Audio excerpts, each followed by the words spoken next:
Thank you, Divyaji, for being with us this evening. Thank you so much for having me. From all of us here in the audience, the heartiest congratulations to you on being Deputy Chief Minister, handling 4 very critical portfolios in the state government, including PWD, finance, tourism. So these are very critical areas for tourism as well. Thank you for showing us this film. What struck me most of that you have kept the quintessence, the essence of Rajasthan going in that film. Nothing modern, it's what we know Rajasthan to be. So my first question to you would be, how are you seeing tourism and promotion of tourism as linked to keeping the heritage and culture of Rajasthan alive? I mean, how are you synchronizing the two to advantage of both? Thank you for inviting me here, and I'd like to, of course, good evening to everyone, all the stalwarts of tourism. I can see a lot of familiar faces, and it's wonderful to be sitting on this side and not that side for a change, because one has been, has been involved and is still involved in tourism, I am a stakeholder as well. But today, handling tourism as from the government of Rajasthan, I would say there is a lot to be done, though Rajasthan doesn't need any introduction where tourism is concerned. We've got everything going for us. We've got the most beautiful destinations, palaces, monuments, wildlife, spiritual tourism, going into rural tourism also now, adventure tourism. We've got it all. We've got it all. What I feel, need to do is probably promote it, to promote it better, market ourselves more, because today we are in the day and age of social media, day and age of influencers, day and age of people who everything is on your phone. So we are developing a lot of tools now. What we are going to be focusing on now is becoming more technology is what we need to incorporate in our tourism, the way we approach the tourist. We need them to know what we have on offer, because we have a lot. And it's all about, everyone knows Rajasthan has, so the usual places are very well known. We need to develop new destinations, new places to go to get to the new places. Of course, I see Shruti there, so she's very much pushing Shekhawati, and we've taken it on in the budget also this time. So when I talk about new destinations, I talk about places which are easily approachable. There is a road to that place. If there is no road, we make the road. We make a lot of new airports are coming up now in Rajasthan, since we have the central government, which is also in sync with the Rajasthan government that we have now in Rajasthan. So of course, infrastructure, improve infrastructure, connectivity. There are places to stay. Of course, if there's a road, there is it is a place which is safe. Safety is a very big concern with travelers. So looking at all of that, so I would say, Rajasthan has everything. We just need to talk more about it. We need to, because now with UP, that has really, UP has gone, at another level now, with the Kumbh happening there, with Ayodhya, with Varanasi, all of that. We have somehow just been a little laid back, I think, Rajasthan.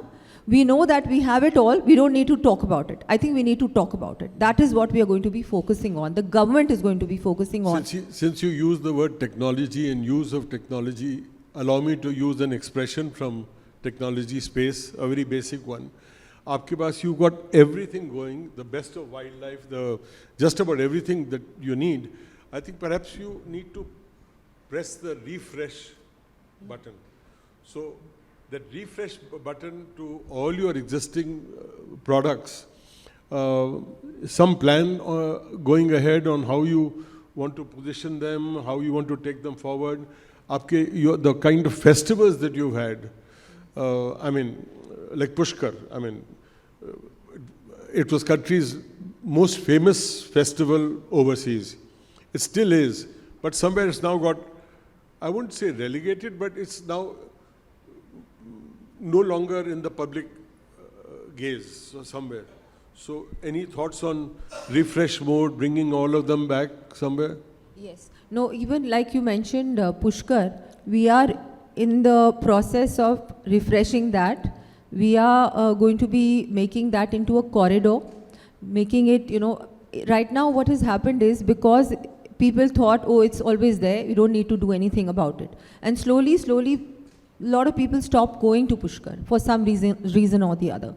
So now there's a budget allocated already. We are working on like a DPR to make Pushkar, the old Pushkar, how it was originally. Right. Seriously working on that. Also working on the walled city of Jaipur, which is a UNESCO World Heritage Site. I'm working very passionately on that. I live there and I feel strongly about it. And I think Jaipur city, if that is done up beautifully and to what it was originally, 300 years are going to be completed in 2027.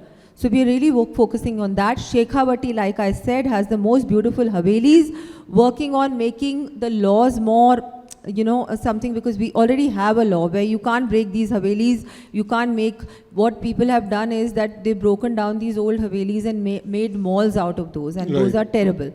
So also looking at that, a lot of our temples like Khatu Shamji, Srinathji, all these temples which are beautiful, lot of people go there, lot of people from all over go there. So making that, clean, tourist friendly, safe, building roads. Like I said, I'll have to keep coming back there because tourism is not just about the tourist. It is about infrastructure also. It is about connectivity also. It is about safety also. It is about cleanliness also. So it is not just the tourism minister. It involves the UDH minister, the home department. It involves lots of different departments. And if everything is in sync, works well together, then it's a win-win. So we are working on all those lines, developing new destinations as well as revamping the earlier ones, the older ones, which were very popular, somehow or the other are not so popular anymore. You talked about the fairs. We have the Tej festival, we have Gangor, we have Nagaur, we have so many of these, festivals which happen in Rajasthan. But people, somehow or the other, we don't get as many visitors as we originally used to get. We probably got many, many more 10 years ago. So we are also looking at promoting it better and making it grander. What can we do to make it even more beautiful, even more spectacular? Again, it's all about talking about it, getting people to talk about it, the right people to talk about it. Also, I'm so grateful that our Honorable Prime Minister got the President of France. He also got we got the Vice President of the US recently. So all these visits, these VVIP visits, really add to, the promotion part of tourism. I'm tempted to ask you, would you be at any time open to making some of these festivals run by private sector? Say, for instance, you have a Jaipur Literary Festival in Jaipur, which is privately driven. Yes. It's become now probably a touchstone of literary festivals in the country. So when you have these Pushkar or Gangor and so many festivals, is there some PPP mode that you can think of? They can become larger than life. That could be one possible avenue. They are already on PPP. Gangor and Tej is done by, the Maharaja of Jodhpur does it in Jodhpur, we do it in Jaipur, and Udaipur does it in Udaipur. So that's already the Tej Mataji comes out from the palace. And of course the government supports it. It makes the whole thing look great and grand and so it's a PPP thing. So are a lot of the other festivals. So we are totally open to that. There is no going back. The government of Rajasthan is also going to be opening up their doors. You'll soon hear a lot of things that are going to be happening on PPP mode, in joint ventures. We are totally up for it. We are doing it. That goes for a lot of things that are already owned by the government. We are also now opening up those properties and want to do joint ventures in those properties. So I'd like to invite all of you to come to Rajasthan and have a new look, new perspective, see what all there is. A lot of things are happening, going to be happening also. We had just announced the new tourism unit policy. I know. Yes, and the new tourism policy will also be coming up soon in the next few months. And the film policy also going to be announced very soon. So much so, ma'am, congratulations on doing that policy so well.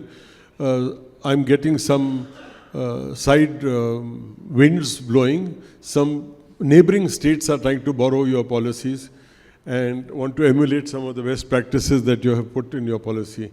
But coming to infrastructure, which you mentioned, last mile connectivity is what often misses or skips the radar. So we have this new expressway to Jaipur. Now, once you have come off the expressway and now you're getting into Jaipur town, that alone could take you 60, 75 minutes. So from the highway, getting into center of Jaipur, that could be perhaps an area of some small bit of intervention from the state government to do something. There's already work going on that, and there are a lot of bypasses that are in the offing. Some are already being built. Also connecting it with the Jaipur Ring Road. We are going to be connecting it. So it's going to be connected with the Ring Road, which is already, the work is almost, it's over, it's actually started. So if you want to go that side of town or to Ajmer side, you can go through that Ring Road. You don't have to go via Jaipur town. Okay. That also, but you are right, the entry into Jaipur is something we are looking at, and at least, you know, making it a little less congested. Right. Traffic is something, like I said, tourism is not just about the tourism ministry. It involves many other ministries. Yes. So it's a kind of but like then you are in charge overall of PWD also, finance PWD, also. yes, but not traffic. So, but yes, but I will try, and we are trying to see what we can do, get the entries into Jaipur to be nice and, you know, beautiful and all of that. We are looking at that, and less traffic. One question which puzzles me or troubles me, we talk about branding. There's brand Rajasthan, and you have multiple brands within Rajasthan which are vying with each other, equally popular and famous for their own brand values. There's Jodhpur, there's Jaipur, there's Udaipur, there's also Alwar, also has a brand of its own, there's Bundi. How do you bring them all together in a way that they enhance the bigger brand of Rajasthan? I mean, you have multiple successful, world famous, globally famous brands. Which is very good. Yes. I think that's wonderful, because we have all, you have to have more than one.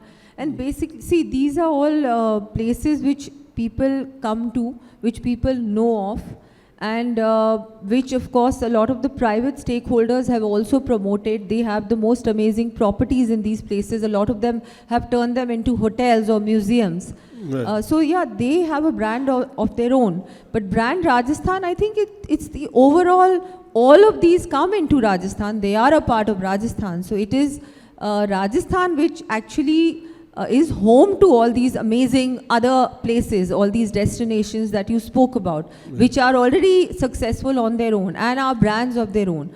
So that's, I think Rajasthan is like that. What was earlier, it was Rajputana. So you had all the different erstwhile royal families. So they had all, so now everything is amalgamated into the government of India. And now of course government of Rajasthan is there. So yeah, so it's, I think it's amazing, it's good. So we are very diverse in a way. Our state is very diverse. If you see, Bikaner has its own dialect. When you talk also, Rajasthani,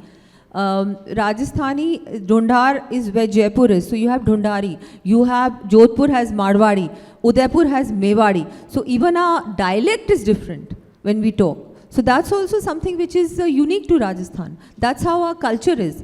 Even the clothes are a little bit different. Even the way, you know, everything. Food also has a little different touch. So that's how Rajasthan is, and that's what makes it special. Anything else you may like to add from your side? We've got some captains of industry sitting here. Any message from you? As you were mentioning to me earlier, you are very keen for some kind of ending. Yes. So I would like somebody who would really like to give me suggestions or feedback, because, you know, it's not about me. You people know way more about tourism than probably I do. So I would like suggestions which the government should incorporate, because because see, our government, thankfully our chief minister also has been, before the budget session, we have a lot of very, you know, intense sessions with stakeholders of all the departments, for all the ministries, before we actually make our budget. So we did that last time also, both times. And so whatever feedback came, and even when we were drafting the policy, we spoke to all the stakeholders, took suggestions, feedback, and then we drafted it. Today, I think it's a very informal gathering. Right. So I would be very happy if anyone would like to give me any suggestions, or I think you meet me often enough. So I think Amarnath ji wants to give me suggestions, but he comes very often to Jaipur, but just that recently he hasn't been able to meet me. But yes, of course, or anyone else would like to, suggest something that we should do. No, you, Shruti ji, we just met 10 days back. So. Well, thank you very much, But ma'am. yes, it will be really wonderful if Well, everyone. thank you very much. We'll take you on that. Yes. And may I, on behalf of the entire audience here and myself and BITB, thank you for taking time and joining us today. Thank you so much. It's been a Thank you so pleasure much. being here. Thank you so much.